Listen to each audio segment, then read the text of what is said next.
कानी बहू। किशोरी लाल जी के बेटे राघव की शादी की बात जगह जगह चल रही थी, लेकिन किशोरी लाल जी को कोई लड़की पसंद ही नहीं आती थी। और उसकी एक ही वजह थी, किशोरी लाल जी का लालची होना। उनको लड़की वालों से मोटा दहेज चाहिए था और इसी चक्कर में एक दिन वो एक बहुत पैसे वाले के घर अपने बेटे का रिश्ता लेकर पहुंचे। उस आदमी का नाम था ओम प्रकाश। देखिए किशोरी लाल जी, मेरी एक ही बेटी है और मेरी सारी संपत्ति जायदाद सब कुछ मेरी बेटी नैना का ही है। पापा, नाम से लगता है बहुत खूबसूरत होगी। कितना अच्छा नाम है ना, नैना। हाँ, वैसे बात तो सही है आपकी। अब इतना पैसा है, जमीन जायदाद है, इकलौती बेटी, आप भी क्या करेंगे? सब कुछ उसे ही देंगे ना। बिल्कुल ठीक पहचाना आपने। बस बेटी की शादी और सारी जायदाद उसके नाम। पापा, बिना देखे हाँ कर दीजिए ना। इतना अच्छा रिश्ता फिर कहाँ मिलेगा? माला माल हो जाएंगे हम। मैं अपनी बेटी को बुलाता हूँ। अरे नहीं नहीं नहीं नहीं, आपकी बेटी का नाम नैना है, सुनकर ही लगता है बहुत सुंदर होगी। रहने दीजिए अंकल, मैं तो आपकी बेटी के नाम से ही इतना खुश हो गया हूँ कि उसे बिना देखे शादी करने को तैयार हूँ। अब तो मैं उसका चेहरा सीधे शादी के बाद ही देखूंगा। और इस तरह राघव नैना का चेहरा नहीं देखता और उससे शादी कर लेता है।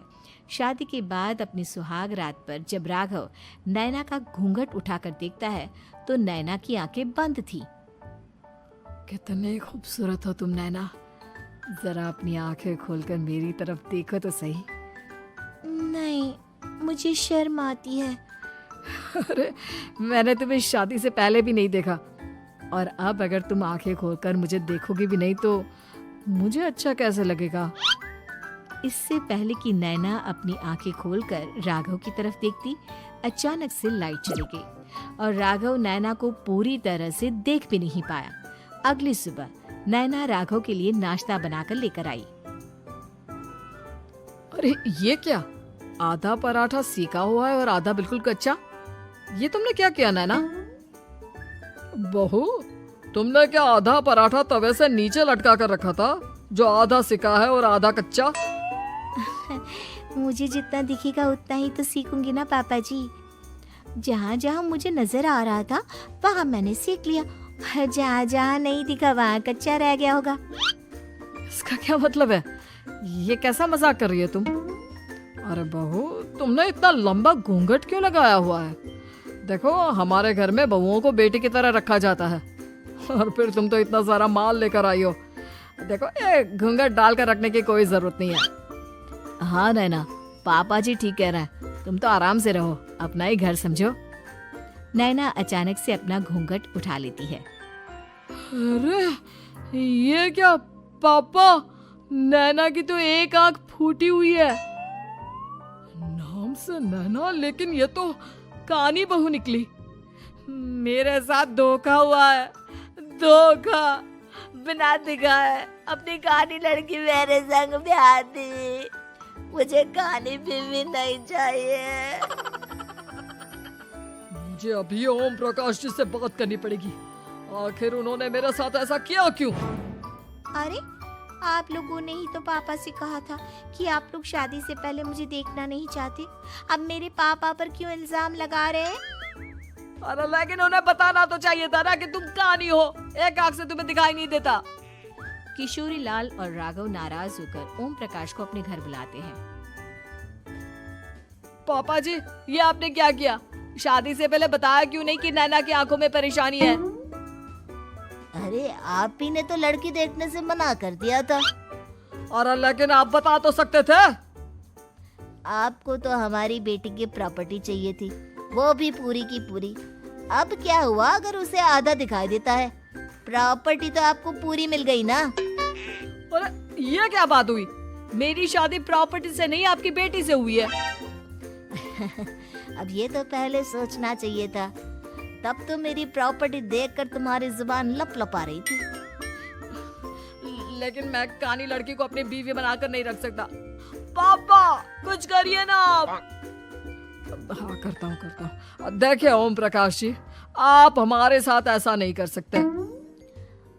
और तुम देखो, अगर तुमने मेरी बेटी से शादी तोड़ी ना, तो जो भी प्रॉपर्टी मैंने तुम्हें दी है वो तो पूरी की पूरी वापस ले ही लूंगा और आधी प्रॉपर्टी तुम्हारी भी लूंगा। अरे मेरी आधी प्रॉपर्टी भला क्यों लेंगे आप? इसलिए क्योंकि मेरी बेटी को आधा नजर आता है और उसकी नजर अभी तक तुम्हारी आधी जायदाद पर ही पड़ी है। अब तुम उसे घर से निकालोगे तो कुछ तो लेकर जाएगी ना। और अगर हम आपकी बेटी को अपने घर की बहू बनाकर रखे तो? तो तुम्हारी पूरी प्रॉपर्टी तुम्हारी ही रहेगी और जो मैंने तुम्हें दिया है ना, उसमें से बस मैं आधा लेकर जाऊंगा। अरे लेकिन अब आप अपनी दी हुई प्रॉपर्टी में से आधी वापस क्यों लेकर जाएंगे? अगर मैं आपकी बेटी को अपनी पत्नी बनाकर रखने को तैयार हूँ तो? इसलिए ताकि भविष्य में अगर तुम मेरी बेटी को धोखा दो तो उसके पास कुछ तो रहे जो पति का हो। वैसे मेरे पास तो बहुत कुछ है, लेकिन अपने पति की कोई निशानी तो उसके पास होनी चाहिए ना। अब अगर तुमने मेरी बेटी को कानी कहा तो तुम्हें प्रॉपर्टी भी कानी ही मिलेगी, पूरी नहीं। जमाए राजा। किशोरी लाल और राघव समझ चुके थे कि वो बुरी तरह फंस चुके हैं और अब उनके पास वहां से निकलने का कोई चारा नहीं है। अब समझ में आया ना, लालच बुरी बला होती है। एक तो तुम्हें प्रॉपर्टी मिली, ऊपर से बीवी मिली, उसमें तुम्हें नखरे भी दिखाने हैं। आए बड़े, चुपचाप बैठो तुम। कुछ दिनों के बाद नैना राघव की कार लेकर बाजार घूमने निकलती है और जब कार लेकर वापस आती है, ये क्या? एक तरफ से मेरी गाड़ी पूरी खराब हो चुकी है। लगता है तुमने मेरी गाड़ी को किसी दूसरी गाड़ी के साथ एक्सीडेंट किया है। अरे अरे कितना बड़ा नुकसान कर दिया तुमने बहू। वो क्या है ना पापा जी, मुझे एक आंख से दिखाई नहीं दे रहा था, सामने से गाड़ी आ रही थी। मुझे तो सिर्फ आधा ही दिखाई दिया और वो गाड़ी मेरी कार से रगड़ते हुए निकल गई। अब मैं क्या करूं बताओ? आप इसे ठीक कराने के पैसे कौन देगा? तुम्हारे पापा? तुमने मुझसे इस तरह से बात की? अभी रुको। नैना राघव की शिकायत ओम प्रकाश को कर देती है। देखो राघव, अब जो मेरी आधी प्रॉपर्टी तुम्हारे पास थी ना, उसमें से आधी और मैं लेकर जाऊंगा, क्योंकि तुमने मेरी बेटी को डांटा। अरे नहीं नहीं पापा जी, गलती हो गई, माफ कर दो। गलती की तो कोई गुंजाइश ही नहीं। अगली बार मेरी बेटी को डांटा तो बची हुई आधी में से आधी और ले जाऊंगा। लालच के चक्कर में हम दोनों ने बहुत बड़ी गलती कर दी बेटा। एक तो तुम्हें कानी बहू मिली और ऊपर से जो माल मिला वो भी काना। इस तरह राघव की हर एक गलती पर ओम प्रकाश उसकी प्रॉपर्टी का आधा आधा हिस्सा लेकर अपना सारा माल वापस ले गया और राघव को कानी बीवी से काम चलाना पड़ा। भाई लालच वाकई में बुरी बला है।